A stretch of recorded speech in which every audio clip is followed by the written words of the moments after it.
I'm so excited to moderate today's panel on turning your passion to profit and introduce to you our inspiring panelists. So we have with us Candace Nelson, founder of Sprinkles Cupcakes and Pizzana, as well as the star of the show Sugar Rush on Netflix. And next, I'd like to introduce you to Lori Taylor, founder and CEO of The Produce Moms and host of the Produce Moms podcast. And then finally, please meet Dzung Lewis, YouTuber and founder of Honeysuckle, as well as the author of the Honeysuckle Cookbook. So, ladies, you've all created, obviously, incredibly successful brands, but I would love to first rewind time back to the beginning of your journeys as entrepreneurs and ask you, how did you go from an unknown name, with just an idea or a concept in your brain, to a brand and acquiring your first customers? What strategy was your fastest path to monetization? And Candace, let's start with you. Can you hear me? Yes. Okay, great. Thanks so much for having me today. I really started small. I just started out of my West Hollywood condo making cupcakes and for people's bridal showers and baby showers, and little by little just gained steam and sort of built this buzz. So by the time I opened a brick and mortar business, people had already heard of me. I mean, this was pre-internet days, so it wasn't like I could be building an Instagram following. And so I already had these sort of brand ambassadors, which were, of course, the original influencers that were spreading the word around Los Angeles about my cupcakes. That's amazing. Word of mouth is so powerful. Is there anything in specific that you felt like really helped evangelize these customers into your brand ambassadors? Well, I think it was the fact that they saw all the hard work and all the love that I personally was putting into it. And I was, behind that counter, I was delivering those cupcakes and sharing my story with everyone who would listen. And so people really knew the risk that I'd taken by leaving my high paying job and going into something that everybody said would fail. And so people were really rooting for me. And it came from a really authentic place. I love that. I feel like telling your story is so important because, there's that saying, people buy from people, not brands or not products. So I think that's really powerful. Thank you. Dzung or Lori, do you guys have any insight you want to add there about how you, took your own brand from not having a community or customer base to acquiring your first customers? Yeah. I'll just go real quick. So we started back in 2009. My husband and I did YouTube just for fun. And that was pretty much when YouTube was still just like a video platform for cats, showing like cute things cats did. And we wanted to do something fun, get away from our real 9 to 5 and just explore our creative side. And really how I cultivated an audience was just being consistent. We didn't actually start uploading every week until 2012, and we've been uploading every week of videos ever since, but just being consistent with an upload schedule and collaborating with other content creators really helped us get our videos out there. That is so cool. And I remember, when we met recently that you said that you started that YouTube channel because you actually ended up, it was either you lost your job in finance, right? Which was totally a different sector than obviously what you have created now. So what gave you that, I guess, the courage to leap into a new space that you were completely unfamiliar with? It was something that I made a decision. I didn't want to go back to tech. I didn't want to go back to finance. And I really wanted to do something that I was passionate about. And so many people at the time were also doing the same thing, like blogging started getting really big. Food bloggers started to be able to work for themselves. And I wanted to do that too. And I actually didn't leave my 9 to 5 job just until 2 years ago. So I was doing both simultaneously. But I really wanted to focus on doing something that fulfilled me.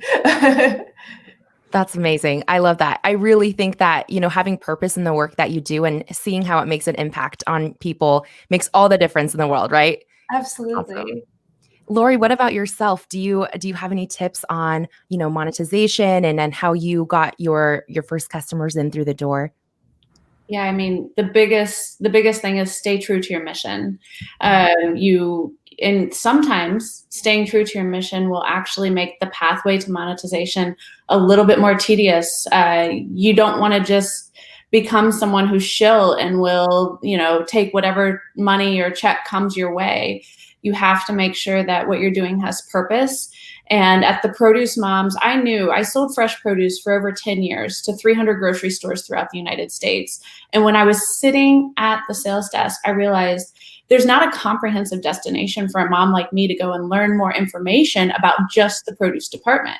Because even if I followed, my favorite grocer, I'm getting as much information about, the beer sales as I am what's happening in the produce department. And then when you take it down to the produce department, the average produce department in the US today has over 200 SKUs. So that could potentially mean 200 brands. And how many people really know produce brands anyway? So I noticed an opportunity to be a solution for so many stakeholders. And if you stay focused on being the solution and you stay true to what you're passionate about and why you began in the first place, I truly believe that the monetization, the business model, it will all come your way, but you have to stay true to why you started.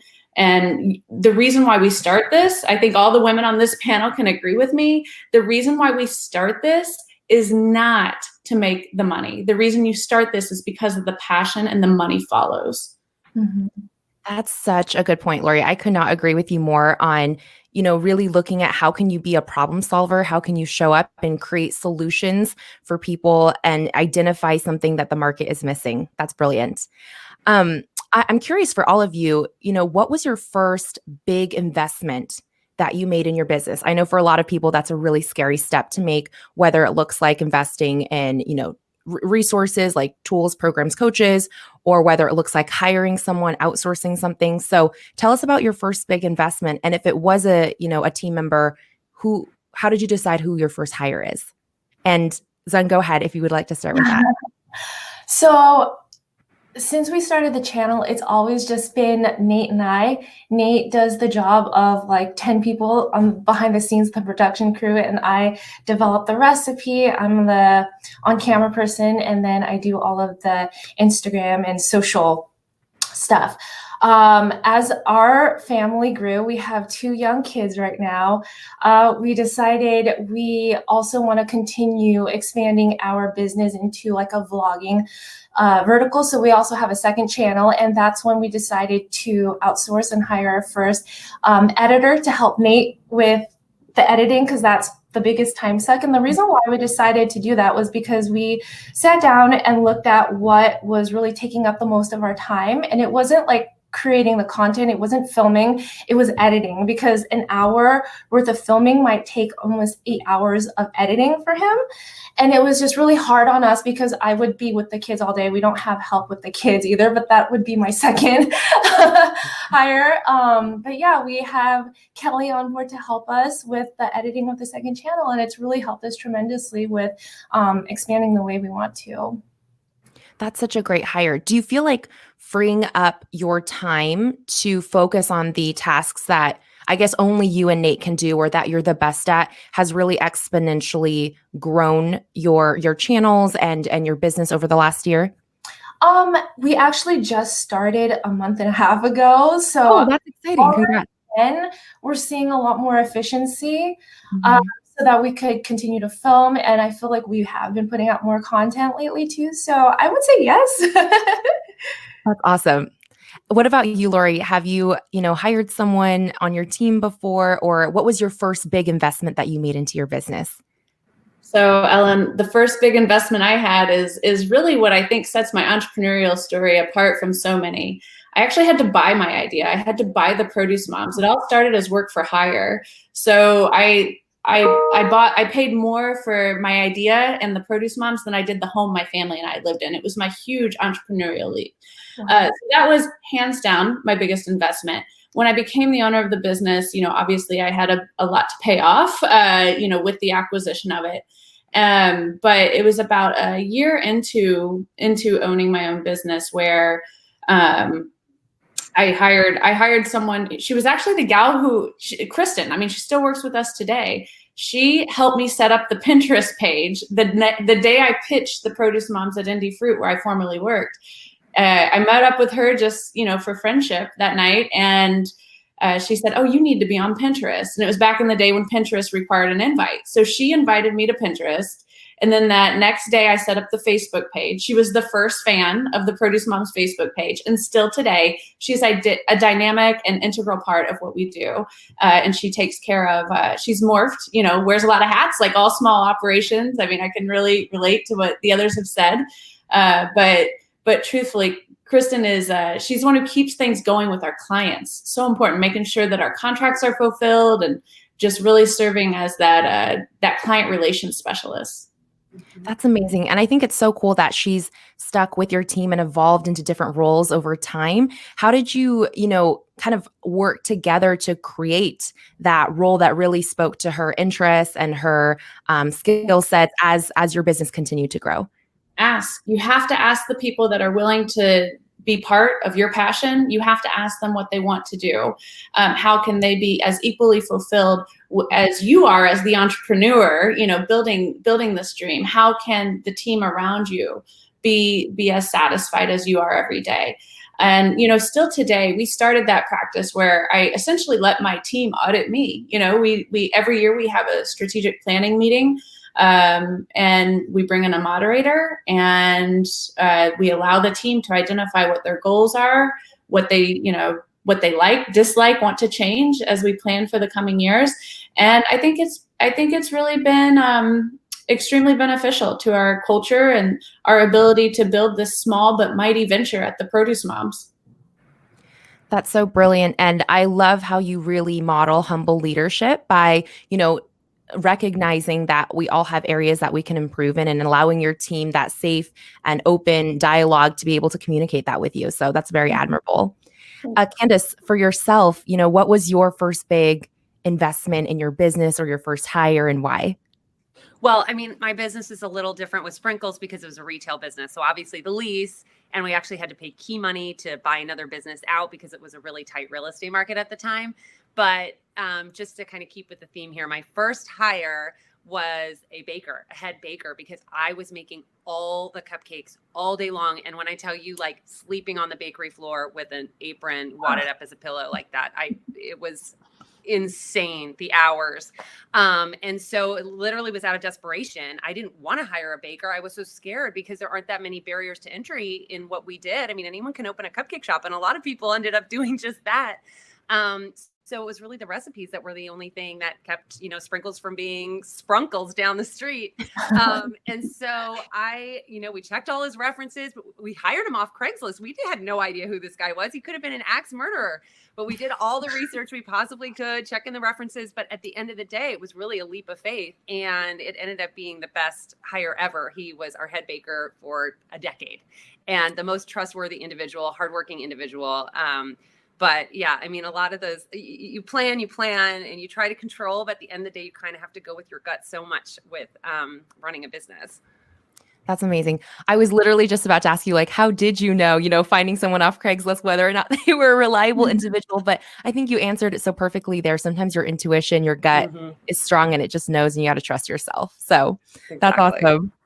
All right. I know that, all of you have built these amazing businesses, but you all have such unique journeys as entrepreneurs, which I love. So I want to dive a little bit deeper into your individual stories. And Lori, let's, you've worked with countless brands. Let's start with you. You've worked with countless brands over the years. You've done a lot of product integrations. What are your best tips for establishing and navigating brand partnerships?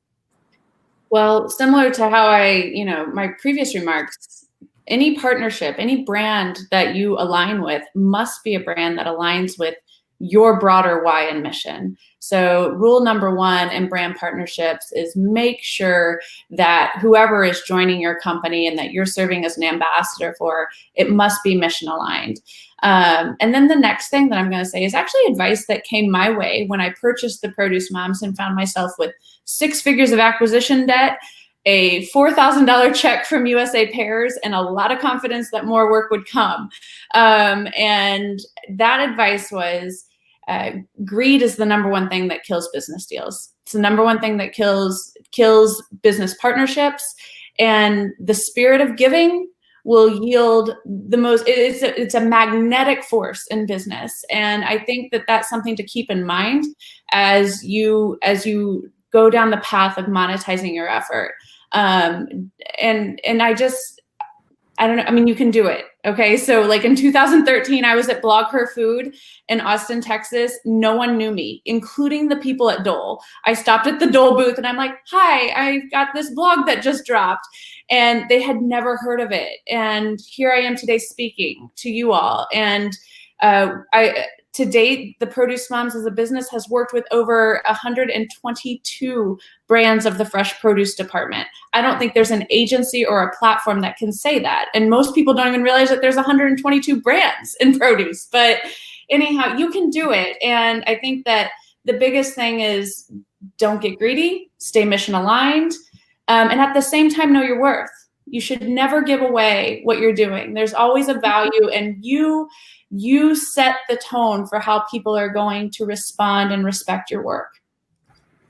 That's all such amazing advice. And I really I wanted to highlight a piece that you said, which was, that greed often kills brand partnerships, and to be generous and have that generous giving spirit. That's something I resonate so much with in my own company. We always say lead with generous action. What is your best tip for approaching a new brand partnership like you did with Dole, where they don't know you? How can you show up and give value first? Be prepared. So you might be a small brand that has, 25 newsletter subscribers, all of which are personal friends in your cell phone. I mean, just still show up and have your media kit and your sales sheet. And, I guess kind of the old adage, fake it till you make it. I can't tell you how many times I faked it till I made it. I called up and I would email, and you'd leverage LinkedIn. I told folks at Nickelodeon, because I really felt strongly that Nickelodeon needed to do a better job in balancing out their consumer products portfolio to include more best for you category foods. They're the number one brand connecting with kids. And in America, 90% of our kids aren't eating the recommended amounts of fruits and veggies on a daily basis. So literally once a month, I would do outreach to the team and say, I'm going to be in New York City for meetings. Would love to stop by for a desk site and an intro. I realize that we can't use that marketing lie today, but you know what? I faked it till I made it. And then I would secure a meeting, whether it was with Nickelodeon or Martha Stewart or at Hearst Tower. And then I'd buy a flight, the cheapest flight I could find, and I would go off to New York and have those meetings. So you have to really be willing to stick your neck out there, and make that introduction. Don't be afraid. The worst thing that they can do is not respond or say no. And the best thing that can happen is your outreach can change your life. That's amazing. I love your scrappy hustle, and you're so right. A no would have been a no anyways if you didn't try. So that's so true. And okay, Zen, moving to you, congratulations again on releasing your first cookbook, the Honeysuckle Cookbook. And right before this, actually, little birdie told me that your cookbook just became a semi-finalist in the Goodreads Choice Awards. That's so cool. So all of you, that's a huge accomplishment. So all of you who are watching, go to goodreads.com to vote for Dzung's cookbook. Go vote for her. Tell us, what did it take to bring your cookbook to life? So, being on YouTube, I wasn't very good about writing my recipes down, and everyone would always say, write down your recipes. It's hard for us to follow on the video, having to keep pausing and such. So, 2 years ago, decided to write a cookbook, signed on with Rodale Derbla. Kelly is my editor, and I wanted to basically give back to our fans and our viewers that have been asking me for so long to put my recipes down. So it's basically a collection of my favorite and the most popular recipes on YouTube. And it was also a way for me to kind of put together a package that represents my brand. Since we had evolved so much over the past 10 years, it's a combination of quick, easy meals. It's a collection of my family's recipes, Vietnamese and Nate's Korean's heritage. So I just wanted it to be something that connected with my audience on a greater level, something for them to have in their home, something tangible. But yeah, a lot of what's in the book kind of ties back to the roots of YouTube. I integrated like their comments, their suggestions, took those suggestions from those recipes and put it in the book. And yeah, it turned out great, but it's does that answer your question? Yes, no, it does. Sorry, I thought the audio had cut out for a second. No, Oh. that's so awesome that you really listened to your existing community on what they were craving, what they wanted more of, and turned it into such a beautiful thing. You sent me your kimchi mac and cheese recipe the other day, and I'm so excited to try it. So congratulations again. That's amazing. Thank you. You're welcome. And okay, Candace, congratulations are also in order for you because you just launched your first online course with Pie Pop-Up, which is perfect, right, for the holiday season. So what inspired you to shift from, you've always been in brick and mortar business models to actually expanding into the world of digital content creation? Well, I don't think I'm telling anyone anything they don't already know, but we are living through a pandemic right now. And as a restaurateur, I started Sprinkles. Now I have these pizza restaurants in Los Angeles, Pizzana. I really live, speaking to Lori's point about mission, I live for connecting people around a table, connecting people, through a box of cupcakes and bringing joy into the world. And, our restaurants aren't allowed to open right now because of COVID. So there really is a piece of me that's missing. And so I wanted to build my community, continue to build my community, I guess not around a table, but virtually. And so I decided to launch this Pie Pop-Up, which is my first ever digital baking course. And it's devoted to learning and loving the art of pie just in time for the holidays. And I have a private Facebook community, and we are all there sharing our successes, supporting one another. I'm going live and, baking with people. And so it's been a really, really fun way to fill that void, not being able to bring people into the restaurant during this pandemic, and spreading some joy, because right now it's like people are really leaning into experiences, and kind of the simpler pleasures, like working with your hands, getting in the kitchen with your family. Those simple pleasures are really meaningful. We don't have all the bright lights and flashing action right now, but we have like each other. And I think getting in the kitchen and making something with your hands is really special. And it's something we should all be doing to make the holiday season really bright. I think you're spot on there, Candace, that people are craving experiences more than ever, and I love that your course with Pie Pop-Up, that it's not just, someone sitting in front of a screen watching you, but that really it is interactive and they get to create memories, not only with you, but with their family and loved ones. So that's amazing. I'm excited to experience it. So Thank you. Thank you guys. And lastly, to wrap up, I would just love to know, how can we continue to learn more about each of you and stay in touch? Dzung, do you want to start us off with that? Sure. So you guys can always catch me on YouTube. My channel is called Honeysuckle, and we share a couple of videos every week. You can also find my cookbook, the Honeysuckle Cookbook, at your nearest book retailer. Awesome. And Candace, what about you? How can we continue to support and connect with you? Oh, thank you. On Instagram at Candace Nelson. Also, if you're interested in the Pie Pop-Up, at piepop-up.com. And new episodes of Sugar Rush on Netflix will be streaming the day after Thanksgiving as well. Ooh, fun. Something new to binge. Yay. And Lori, what about you? How can we continue to find and support you? Well, the Produce Moms is really wherever you're at online. So we'd love to have your support and following. The best way you can support what we do is to eat more fresh produce. That's how you can support and follow along. And we do have consumer products like these sliced apples that we have that are co-branded with Crunch Pack. They're available nationwide at Target, the organic lines nationwide at Whole Foods. We would love for you to pick up any of the co-branded products that we have in the produce department. That's a great way to support us as well. Awesome. I'm actually making a Target run later today, so noted. And thank you guys so much for joining in on this panel. And if you loved this interview, want to hear more interviews like this with female founders on how they built their success, I'd love for you to tune into the Cubicle to CEO podcast too. Thanks so much.